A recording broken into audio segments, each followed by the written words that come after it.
नमस्ते। आज हम पढ़ेंगे इल्तुतमिश। इल्तुतमिश गुलाम वंश का दूसरा शासक था और उसे दिल्ली सल्तनत का वास्तविक संस्थापक माना जाता है।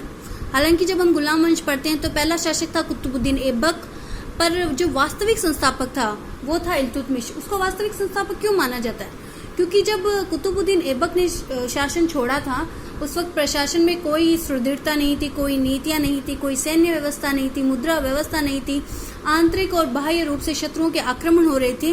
मतलब प्रशासन पूरी तरह से अस्त व्यस्त था। तो उस प्रशासन को संगठित जो किया था वो इल्तुतमिश ने किया था। उसका कार्यकाल था 1210 से 1236। इल्तुतमिश जो था वो इल्बरी तुर्क जाति का व्यक्ति था। उसका पिता जो हसन का एक कबायली सरदार था, जो पर उसकी माता और उसके सौतेले भाइयों ने उसको एक बेच दिया था, जिसके कारण उसका प्रारंभिक जीवन एक दास के रूप में शुरू हुआ था। उसको बुखारा के सदरे जहां बुखारा हाजी जमालुद्दीन मोहम्मद चुस्तकबा के माध्यम से कुतुबुद्दीन ऐबक ने खरीद लिया था। इल्तुतमिश जो था वो दास का भी दास था। जो ऐबक था वो गोरी का दास था और इल्तुतमिश जो था वो ऐबक का दास था। इस प्रकार उसका जीवन एक दास के रूप में शुरू हुआ। पर खास बात यह है कि जो 1205-6 में जब खोखरों का दमन करने के लिए गौरी भारत आया हुआ था तो इल्तुतमिश की जो उसकी वीरता से प्रभावित होकर उसने ऐबक से कहा कि उसे गुलामी से मुक्ति दे दे। इस प्रकार जो इल्तुतमिश है वो ऐबक से पूर्व ही गुलामी से मुक्ति पा चुका था। अब उसका राजनीतिक जीवन कैसे शुरू हुआ, कैसे वो एक सम्राट के पद पर पहुंचा, यह भी बहुत ही रोचक है। उसका जो शुरुआती पद था वो था सर जहांदार पद से। सर जहांदार मतलब वो घोड़ों की देखभाल करता था। उसके बाद गुड़ सेना का प्रधान था। उसके बाद वो बरन बुलंद शहर का जो क्षेत्र था वो उसको सौंपा गया था, जो ग्वालियर में है। उसके बाद उसे बदायूं का शासन सौंपा गया। 1206 में वो बदायूं का शासक बना। ऐबक की मृत्यु के बाद उसका पुत्र आराम शाह शासक बना। आराम शाह जो था वो बहुत ही अयोग्य था, इसलिए सभी सरदारों ने इल्तुतमिश से प्रार्थना की कि वो आराम शाह को हटाकर शासन पर अधिकार कर ले, और इल्तुतमिश सभी सरदारों की सहायता से आराम शाह को परास्त कर दिया और फिर शासक बना। इल्तुतमिश की विशेषता ये है कि वो पहला शासक था जिसने खलीफा से भी मान्यता प्राप्त की, उसने दास्ता से भी मुक्ति प्राप्त की। इसके अलावा जो दिल्ली सल्तनत में उसे चुनौतियां मिली उसका सामना करते हुए एक अपने वंशजों के लिए सुदृढ़ दिल्ली सल्तनत रखी। अब उसके सामने अगर हम प्रारंभिक कठिनाइयों की बात करें तो वो बहुत सारी थी। उसके सरदार ही सबसे बड़ी कठिनाइयां थी। कुतबी सरदार, मुइज़ी सरदार। कुतबी वो थे जो कुतुबुद्दीन ऐबक के वफादार थे। मुइज़ी जो थे वो मोहम्मद गोरी के वफादार थे। तो और सबसे एक चंगेज खां जो मंगोल थे, उनके आक्रमणों का निरंतर भारत की तरफ बढ़ना, ऐसी अनेक परिस्थितियां थी। साथ में राजपूत राज्य विद्रोह कर रहे थे। तो इल्तुतमिश को इन सब का सामना करना था। तो उसके अगर हम बात करें कि किन तरीकों से, किन उपलब्धियों के माध्यम से उसने इन सब कठिनाइयों से विजय प्राप्त की, तो उसको हम 3 चरणों में विभाजित कर सकते हैं। पहला चरण है 1210 से 1220 तक। दूसरा चरण है 1221 से 28 तक। तीसरा है 1229 से 36 तक।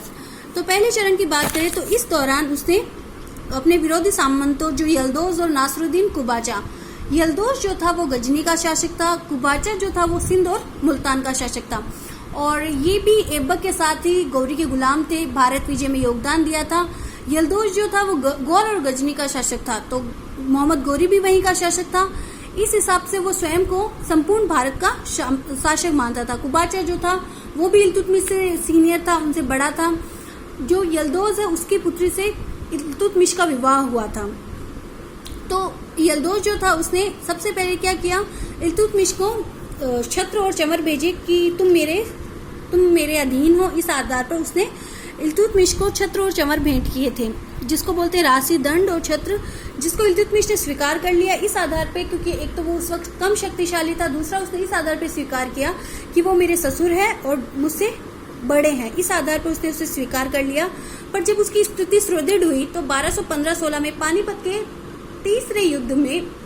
तराइन के तीसरे युद्ध में उसने यल्दोज को परास्त कर दिया, जिससे कि भारत और गौर और गजनी का संबंध हमेशा के लिए टूट गया और दिल्ली सल्तनत जो है वो गौर और गजनी के प्रभाव से मुक्त हो गया। दूसरा था नासरुद्दीन कुबाचा, उसको भी उसने प्रभावहीन बना दिया था और सिंध और मुल्तान तक सीमित कर दिया था। दूसरे चरण में इल्तुतमिश ने चंगेज खान जो कि मंगोलों के आक्रमण का जो संभावित खतरा था भारत पर, उसको टालने का प्रयास किया। और तीसरे चरण में उसने दिल्ली में जो आंतरिक विद्रोह थे, आंतरिक प्रशासन को सुदृढ़ करने का कार्य किया था। तो उसकी सैनिक गतिविधियां कैसे थीं? इल्तुतमिश जो था वो चाहता था कि सबसे पहले जो कुतुबी और मुइज़्ज़ सुल्तान सामंत है वो ऐसा समझते थे कि इल्तुतमिश भी उनके बराबर का है, क्योंकि वो कई गौरी के गुलाम है, कई ऐबक के गुलाम है। ऐसे ही जो इल्तुतमिश था वो भी ऐबक का गुलाम था। तो सबसे पहले उसका काम था इन सरदारों का दमन करना। तो उसने इन सरदारों का दमन किया और एक 40 सरदारों का समूह गठित किया जिसको बोलते हैं चालीसा या तुर्कान ए चहलगानी। ये जो सरदार थे, ये जो सामंत थे, वो पूर्णतः इल्तुतमिश के गुलाम थे और उसके आज्ञाओं का पालन करते थे। इन गुलामों की सहायता से अब उसने शासन संचालन शुरू किया, जिसमें तराइन का तीसरा युद्ध उसने जीता। उसके पश्चात उसने नासरुद्दीन कुबाचा को 1217 में परास्त कर दिया था, पर अंतिम रूप से जो कुबाचा को 1228 में उसने परास्त किया था। इसके अलावा जो राजपूती शासक विद्रोह कर रहे थे, उनके विद्रोह का भी वो साथ साथ दमन कर रहा था। फिर चंगेज खान जो था उसकी दूसरी नीति में शामिल था, मंगोल नीति। मंगोल सबसे शक्तिशाली थे और उस समय की सबसे खास बात यह है कि सारे मुस्लिम जो राज्य थे वो मंगोलों के अधीन थे। केवल एक दिल्ली सल्तनत ही एक ऐसा राज्य था जिस पर मंगोलों का अधिकार नहीं था। मंगोल जो थे चंगेज खान के नेतृत्व में बहुत अधिक शक्तिशाली हो गए थे।